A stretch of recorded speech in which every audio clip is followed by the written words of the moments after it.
I'm Eliza Townsend. I'm the Executive Director of the Maine Women's Policy Center, and I'm very pleased to welcome you to tonight's candidate forum on the discussion of issues having to do with women's economic security.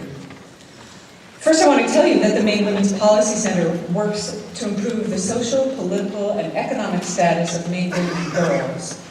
Maine's 678,000 women and girls.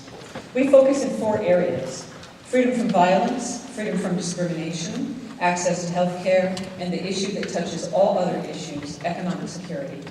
Because whether a woman has money and what she has to do to get money determines every other aspect of her life.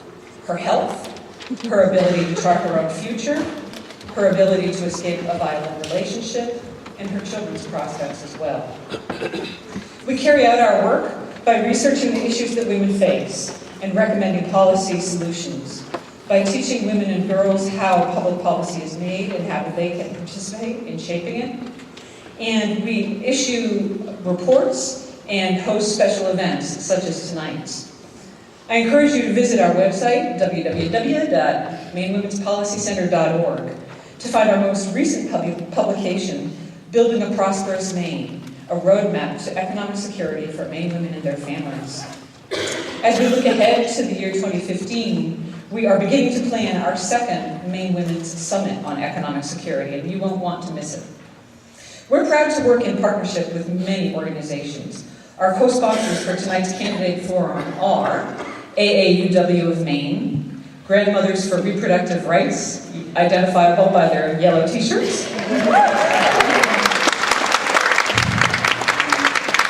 Maine Center for Economic Policy, the Maine Children's Alliance, Maine Family Planning, the Maine People's Resource Center, the National Council of Jewish Women Maine Chapter, USM's own Women and Gender Studies program, and WMPG. And I should tell you that this program is being broadcast live and streamed on WMPG tonight. Our participating organizations are Mabel Wadsworth's Women's Health Center, the Maine Center for Women Work and Community, Maine Equal Justice Partners, and the Maine Women's Fund. All 3 candidates, I want to make sure that you're aware, were invited to tonight's event, and we're very pleased that both Mr. Elliott Cutler and Congressman Mike Michaud made the time to participate, and we're aware that they've had a very long day, so we're grateful. As you see in your program, the candidates will appear in succession, and they will be answering the same questions. I spoke with the campaigns last week, and they indicated that what was most important to them was that they have the ability to plan their week. So we flipped a coin, and we have videoed that coin flip. It's available on our Facebook page. Mr. Elliott Cutler will be going first. And Congressman Michaud will be taking a rest in another room where he will not be hearing the questions, so that they will be each answering them without benefit of having heard the other's response. Our moderator tonight is Susan Sharon, Deputy News Director and General Assignment Reporter at Maine Public Broadcasting Network. She started working for MPBN covering the State House in 1992. Prior to that, Susan worked at television stations in both Maine and Montana, and she's the mother of 2 daughters. Susan, would you please take charge from here?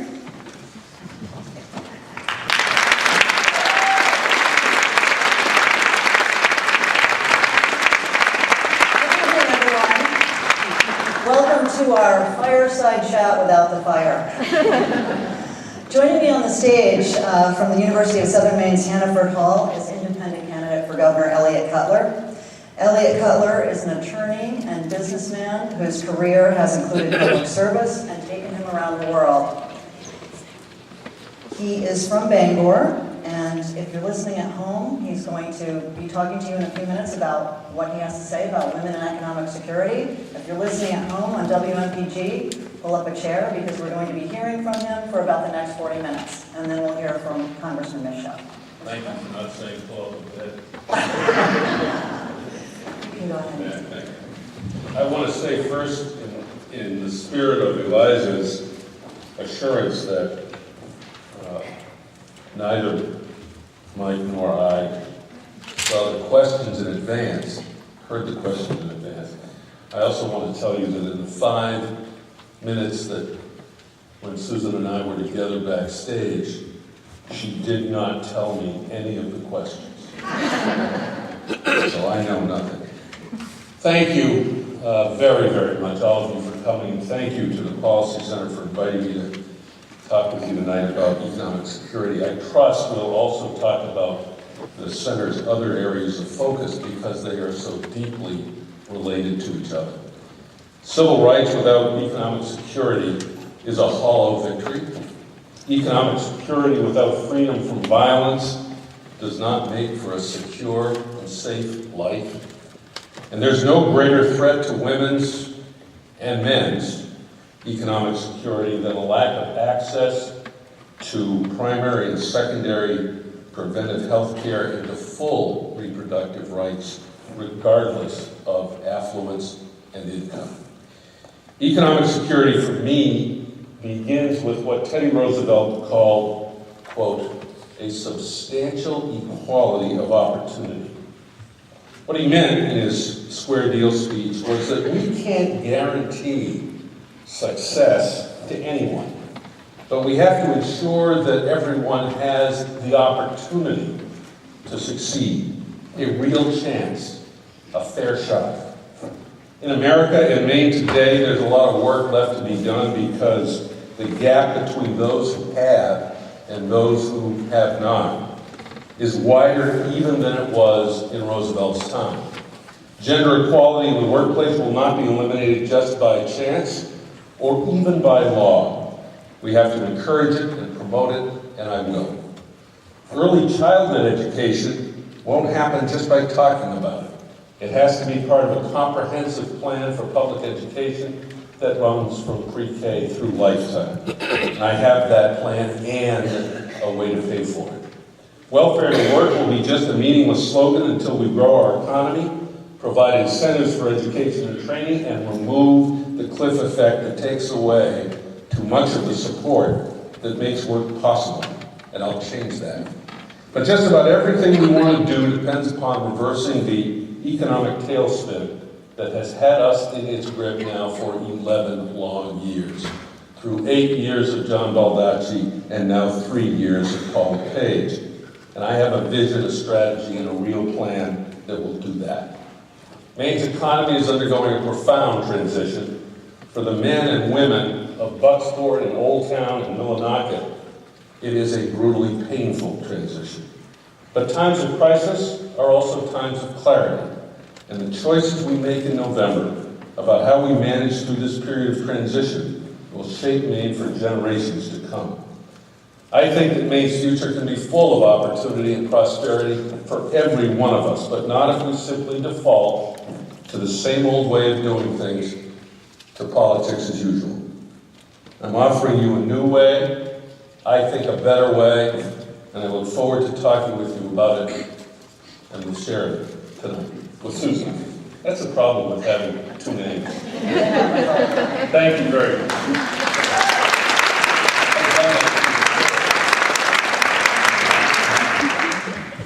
All right, so let's drill down on some of the things you just raised in your opening, Elliot Cutler.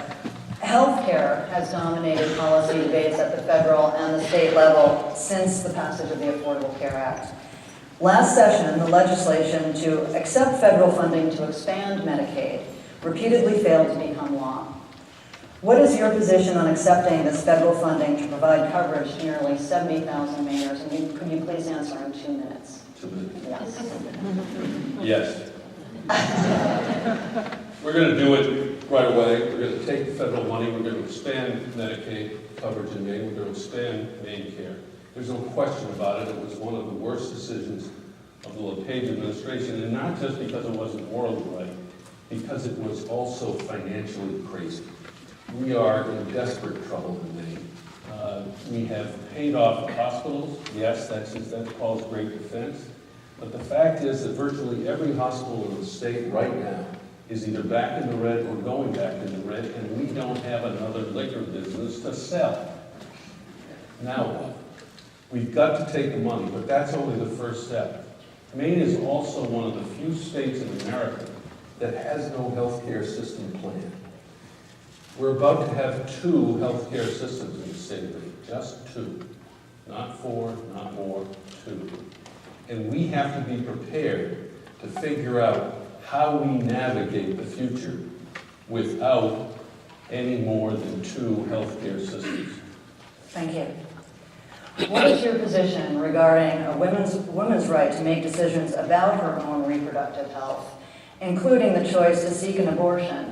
And if elected, how would this position guide your policy initiatives? My position has never varied for my whole life. I am pro-choice, and when I say pro-choice, I mean pro-choice for everyone. Not people who are rich, but people who are rich and poor and everyone in between. I will brook absolutely no compromise on that right. I deeply believe in it, my family believes in it, and my daughter is a practicing physician who's training now to do that work. So trust me, you can trust me. I've never been anywhere else.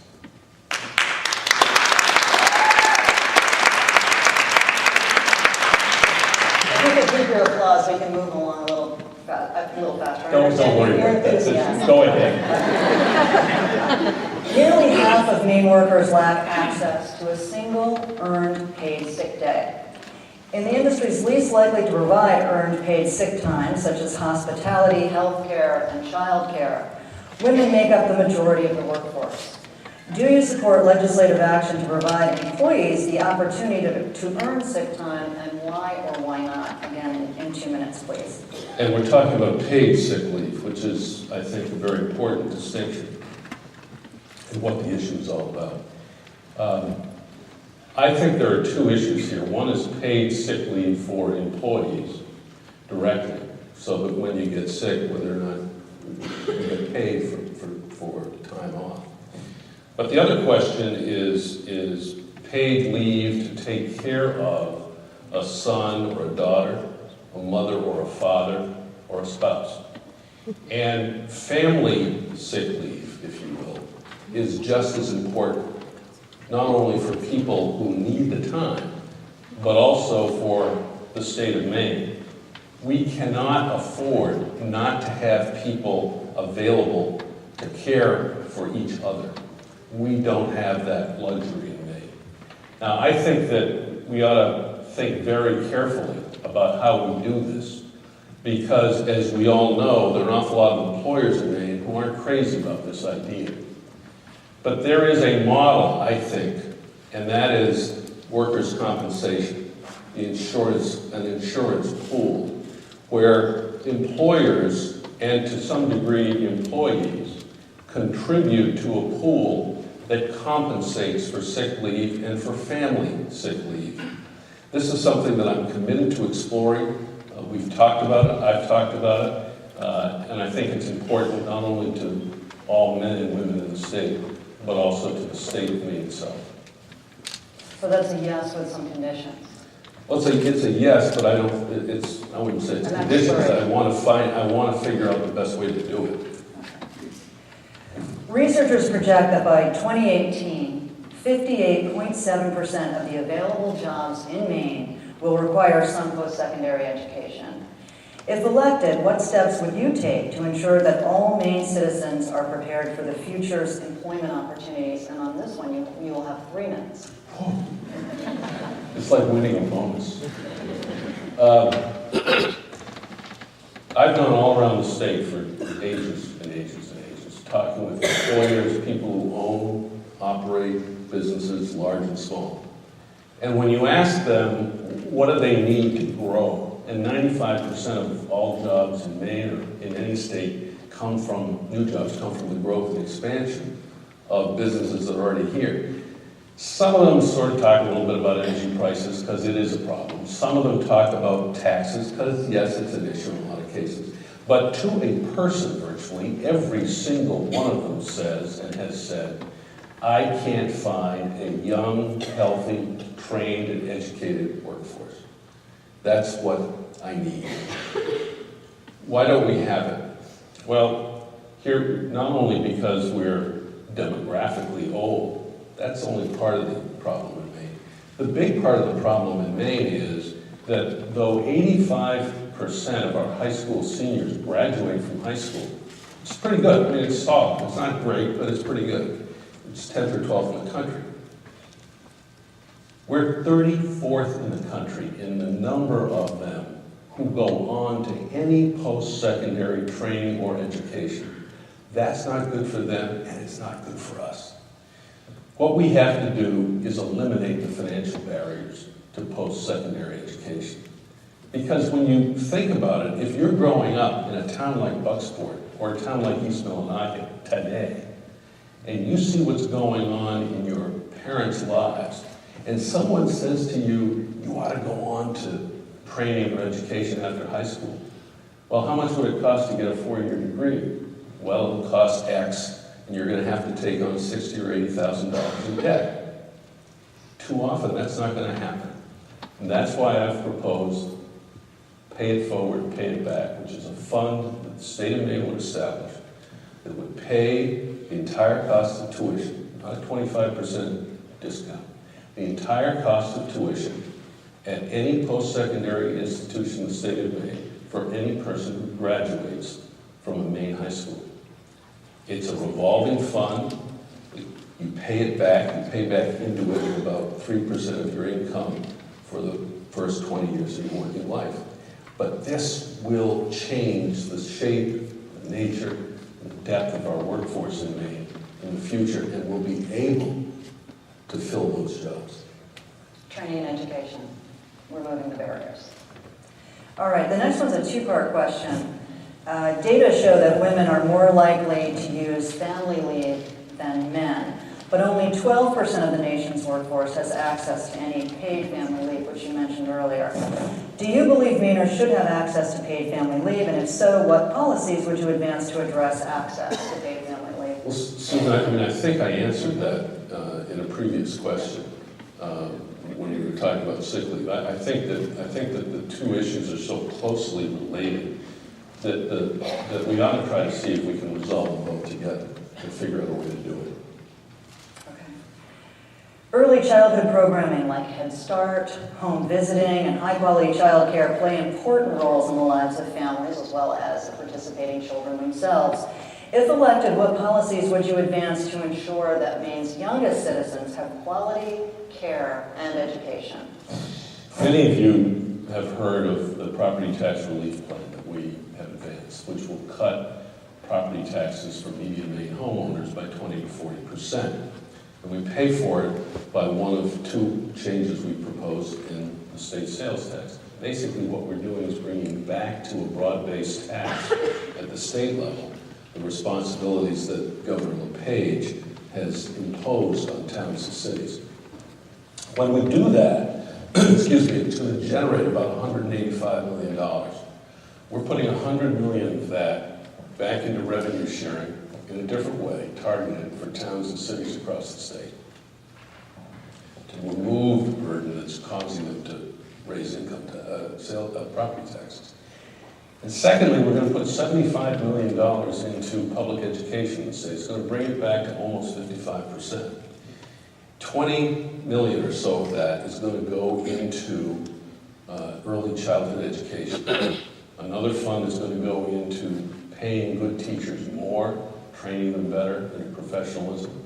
And third piece of it is going to go into high poverty schools that need more help than they're getting through the EPS, which is the formula in the state of Maine. None of this goes through the EPS formula. It all goes in competitive grants programs. Now, when we put 20 million into universal early childhood education, our objective is to get universal early childhood education for everyone, every kid in the state between the ages of 3 and 4.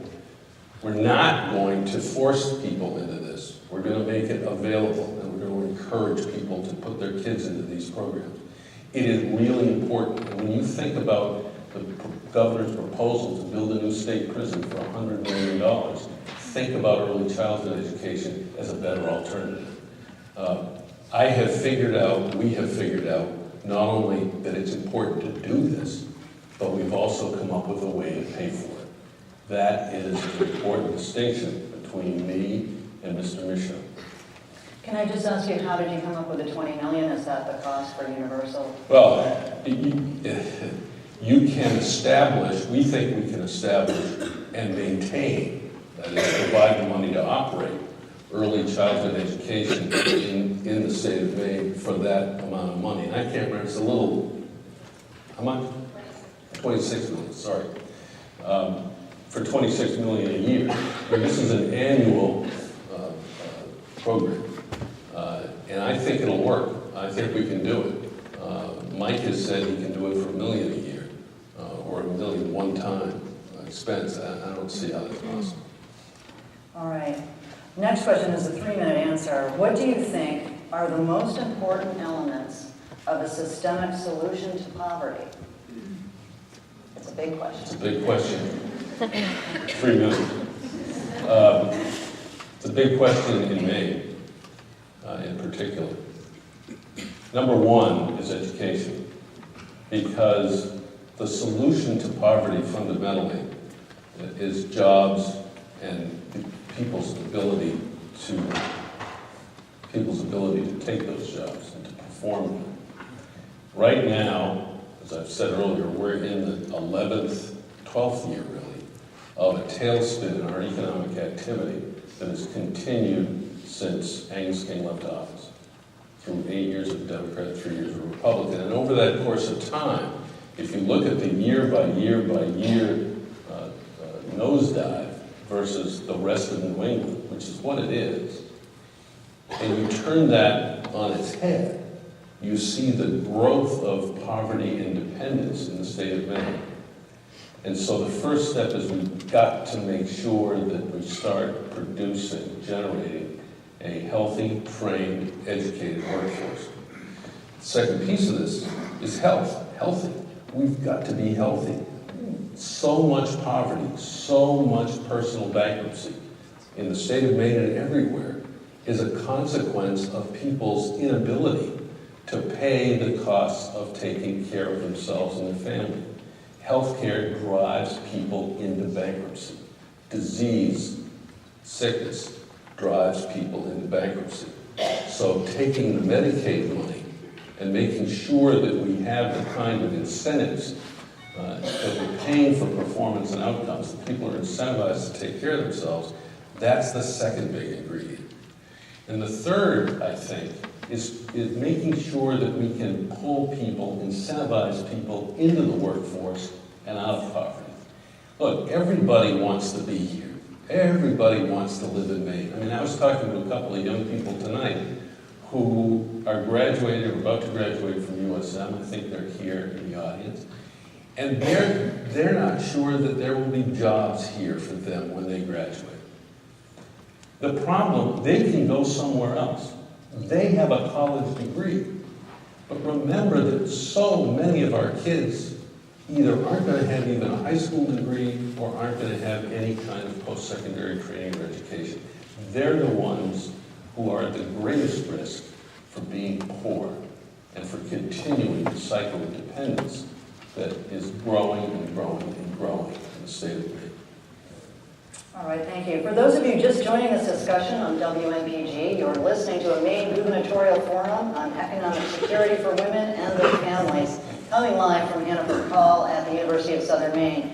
I'm Susan Sharon of the Maine Public Broadcasting Network, and I'm speaking with independent candidate for Governor Eliot Cutler. He's an attorney and businessman. I'll be speaking next with Democrat Mike Michaud. Republican Governor Paul LePage is not participating this evening. Let's switch gears just a little bit, and I'm going to ask you a series of questions so that you can get a little bit shorter answers, minute answers. We call this the lightning round. Well, listen, the lightning round this morning was 10 seconds. All right, well, I know this is very generous. Thunder and lightning. All right, so the first one is, do you support efforts to increase enforcement of Maine's wage equality laws? Yes, and the problem is serious. I mean, we're talking about 79% difference in wages. And it's true across professions, it's true across income levels. And I have said, and I said I think in my opening remarks, that that what the law says isn't going to do the trick. We have to keep preaching about it. We have to encourage it. We have to be a leader about it, and I will do that. Do you believe Maine should raise its minimum wage? Yes, I do.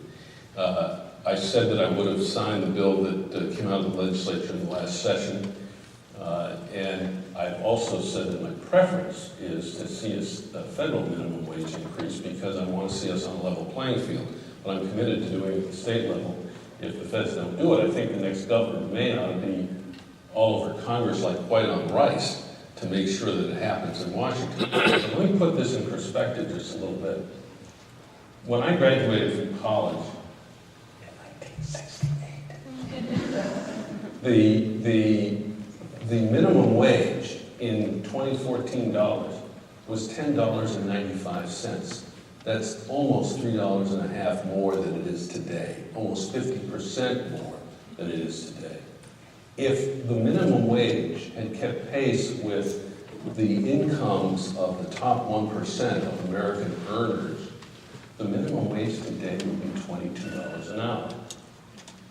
Of course we should raise the minimum wage. And even if we raise it to $9 an hour, it's probably not going to be a living wage. All right, thank you. Do you believe employers should be required to provide reasonable accommodations similar to light duty for injured workers for pregnant women on the job? Yeah, Maine's law right now says that an employer has to make a reasonable effort to do so. And many employers are worried that a higher requirement would cost them a lot of money. What I think, once again, this is a circumstance where employers need to be encouraged to figure out how to give women something other than a bathroom in which to express breast milk. I think employers need to be encouraged to treat pregnant women and women who are just postpartum in ways that are at least equivalent to how they treat injured workers who have essentially the same kinds of constraints on what they can do. I mean, so much of this, in my view, is a product of the kind of leadership that you have in Augusta, that you have in the governor's office. It's not always and only a consequence of what the law says. It's also a consequence of what expectations we've set in Maine for behavior. Do you support enhancing Maine's earned income tax credit by making it refundable and increasing it from the current 5% to 10% of the federal credit? You know, I have said in our welfare reform plan that we ought to make an increased earned EITC, an increased, a higher and refundable earned income tax credit, a part of and a reward for people on welfare getting their high school equivalency diploma. We need to reward people who get educated while they are in or on public assistance. We need to reward them, we need to encourage it, and I think that making a refundable and higher EITC available to them is going to be a dynamite way of doing that. Thank you. The next question gets a 2-minute answer.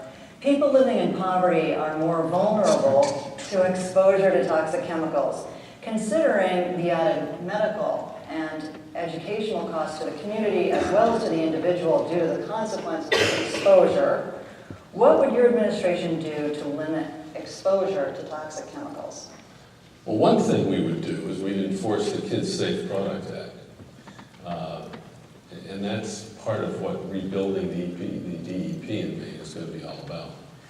That's step one. I think step two is a strong labeling law.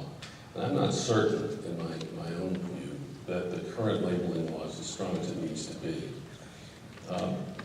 Most people are, and I mean most people, it's not just a function of affluence, are unaware of what is in products that they think, reasonably believe, are safe.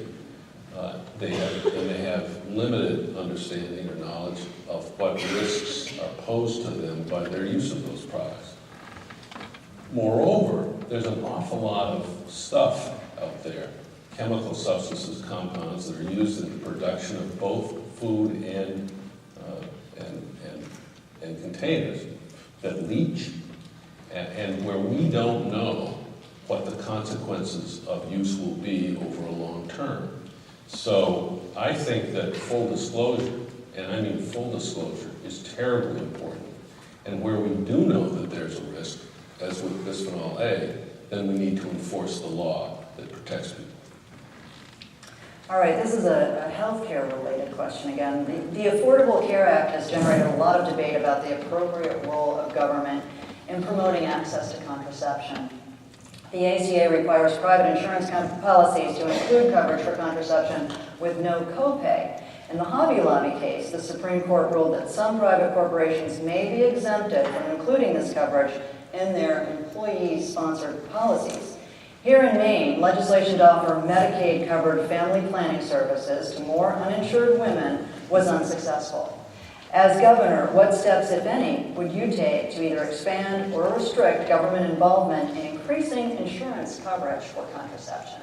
I have said over and over and over again for as long as I can remember that affluence or lack of it should not be a bar for women's access to every single component of reproductive health services, period.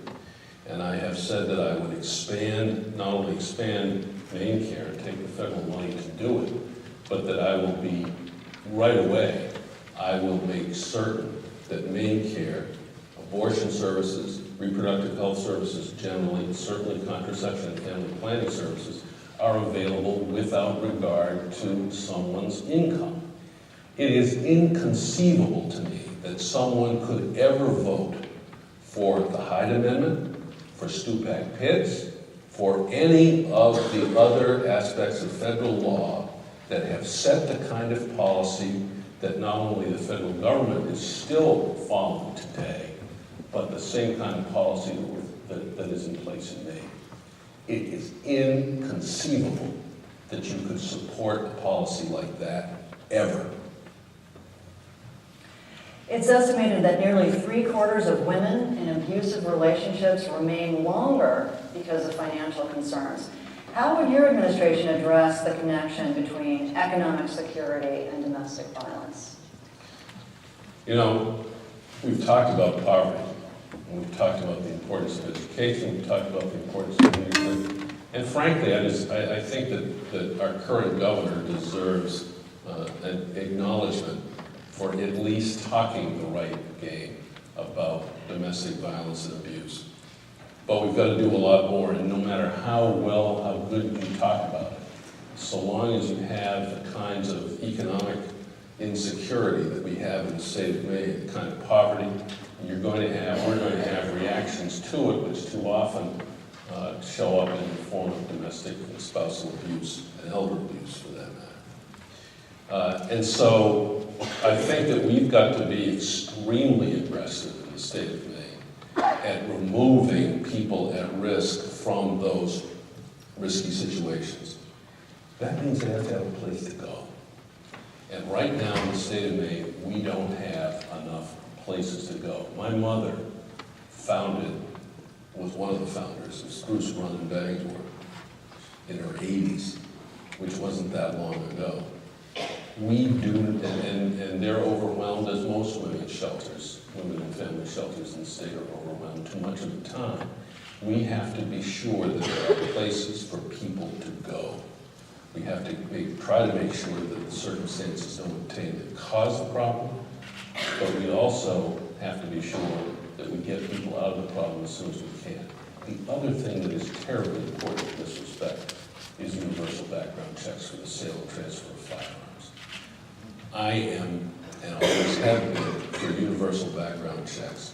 We need to keep guns out of the hands of people who shouldn't have access to them.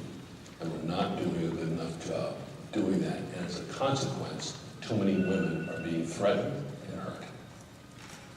Just to be clear on your point about places to go for women, do you mean just shelters, or do you also mean affordable housing? I mean also mean affordable housing. I mean, I mean, you can stay in a shelter for a certain amount of time, but particularly if you have kids, I mean, in particular if you have kids, you really can't stay there for extended periods of time, and you shouldn't have to. Budget negotiations are critical opportunities for governors to demonstrate their values, both by choosing spending priorities as well as making cuts. If elected governor, how will your state budget reflect the priorities of your administration to move Maine forward? Well, first of all, I want to say something about, how long is this? This is a 3-minute. Oh, good. Yes. It's hard to keep track. I want to say something about the budget process in Maine, because processes often determine outcomes. My generation is the first generation in the history of this country to have disinvested in America and to have disinvested in Maine. We've taken out more than we've put back. We haven't been investing. There are a whole lot of reasons for that. But one of the reasons, and a reason that is crippling in Maine, in my view, is that Maine doesn't have a capital budget, and we have no capital budgeting process. It's amazing. I mean, if you think about businesses, you think about universities, you think about churches, you think about your own families, we all have capital budgets. We know the difference between an operating budget and a budget for capital investment. We don't have one in Maine. As a consequence, we make terrible decisions about capital investments when we make any at all. And I've said we're going to have a capital budget. We're going to have a process that enables the governor and legislators to look at alternative capital investments and say this makes sense and this one doesn't. Number one. Number two, when we do that, we're also going to invest, and we're going to borrow to invest, because if you're trying to turn around a company or a state, you need to borrow. The biggest mistake, aside from not accepting Medicaid, that this governor has made in the last few years was to walk by the lowest interest rates in any of our lifetimes at a time when our debt to GDP ratio was lower than any other state in New England and lower than the national average, and when we were faced with acute needs for capital investment, and we didn't borrow a penny even after voters said yes. Huge and damaging mistake. I've said we will set a target for our ratio of GO debt to general obligation debt to GDP, and we'll follow it, and we'll make big capital investments. And finally, we need to zero-base tax expenditures in Maine. We all know, you know what a pine tree zone